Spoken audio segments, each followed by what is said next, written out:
Jumat 7/3, Manado Pos melakukan audiensi langsung dengan Direktorat Jenderal Perbendaharaan DJPB Sulawesi Utara. Kunjungan Manado Pos kali ini diterima langsung oleh Kanwil DJPB, Bapak Heri Utomo bersama para jajaran. Dalam kesempatan ini, Kanwil DJPB menjelaskan tentang kebijakan fiskal daerah, khususnya mengenai serapan anggaran belanja pegawai, baik itu kementerian lembaga maupun pemerintah provinsi dan 15 kabupaten kota seprovinsi Sulawesi Utara. Simak selanjutnya penjelasan lengkap dari Kepala Kantor Wilayah DJPB Sulawesi Utara tentang kebijakan dan juga realisasi serapan anggaran belanja pemerintah baik itu kementerian lembaga dan juga pemerintah daerah. Kemudian kalau APBD itu kan ya, ini kan kita tuh kondisi normal aja APBD itu ya kan lambat ya, apalagi kalau nggak normal nanti alasannya banyak gitu kan. Kira itu dari DJPB sendiri seperti apa kayak proses mitigasinya, karena kan kayak hampir setiap tahun serapan anggaran tuh di Januari Februari triwulan pertama lah selalu melangkah khusus APBD. Dia akan naik signifikan tuh nanti di akhir-akhir tahun hingga akhirnya itu kan menyebabkan kayak proses penggunaan anggaran itu tidak sesuai tupoksinya lah karena terlalu dipaksakan. Iya, nggak optimal, tidak tepat sasaran lah karena yang penting serapannya 100% kan. Biasanya kan Pemda seperti itu. Nah, kira-kira DJPB itu sinerginya dengan pemerintah itu seperti apa untuk sekarang? Jadi Mbak Ayu,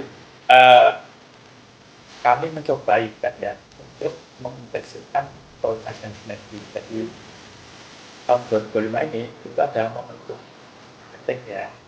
Jadi pergantian pemimpin juga. Jangan sampai gagal salur kira-kira gitu. Itu yang kami lakukan. Nah, memang ada beberapa Pemda yang kemudian agak lambat juga gitu loh. Jadi kita itu sepertinya kalau Pemda tidak bisa sekali Mbak Ayu, harus lebih dari sekali, 2 kali, bahkan 3 kali. Nah, itu yang kita lakukan. Nah, ini mudah-mudahan nanti kita bisa terima gitu ya. Ini kan kalau daerahnya ada yang baru, yang lama gitu kan ya. Iya. Kalau yang hampir semua baru sih ini. Hampir semua baru. Iya. Kalau Pak Karol, Pak Andre,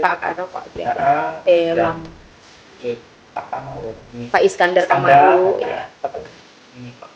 Pak Jono Ganjo, Pak Andre Ango. Pak Andre. Itu sepertinya coba kesini komunikasi. Nah, jadi nanti kita tinggal memperkuat ya. Karena kita nggak bisa sendiri itu yang punya penting di pemerintah adalah fiskal gitu kan ya. Kita nggak bisa apa karena yang susun mereka Satker, KL dan juga pemerintah daerah. Apakah kita tekankan perencanaan kita dulu. Kalau efisiensi itu kan di efisiensi anggaran itu ngaruh nggak Pak untuk APBD sebenarnya untuk setiap daerah? Ya, kalau sumbernya dari pemerintah pusat, pemerintah daerah itu dari 13T tadi itu ya itu diefisienkan sekitar 560. Nah, angkanya bukan 700 ya, 500 ya, 500 miliar. Jadi artinya Pemda yang selama ini sudah menyusun APBD-nya dengan asumsi itu 13 triliun untuk Sulawesi Utara.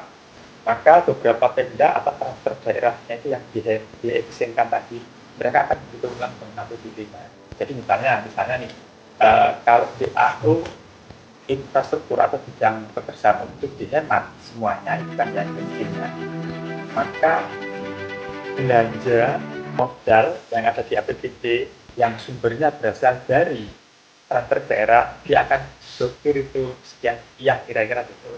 Di akhir perbincangan bersama Manado Pos, Kepala Direktorat Jenderal Perbendaharaan Sud, Bapak Heri Utomo, juga mengajak seluruh pemerintah, baik itu provinsi, kementerian lembaga maupun di 15 kabupaten kota, untuk sama-sama mengoptimalkan serapan anggaran, baik itu kementerian lembaga dan juga pemerintah kabupaten kota. Ia pun memastikan akan terus menjalin sinergitas dengan seluruh stakeholder terkait untuk mendorong pertumbuhan ekonomi di Sulawesi Utara, khususnya di tahun 2025. Jangan lupa saksikan terus LP Cerita.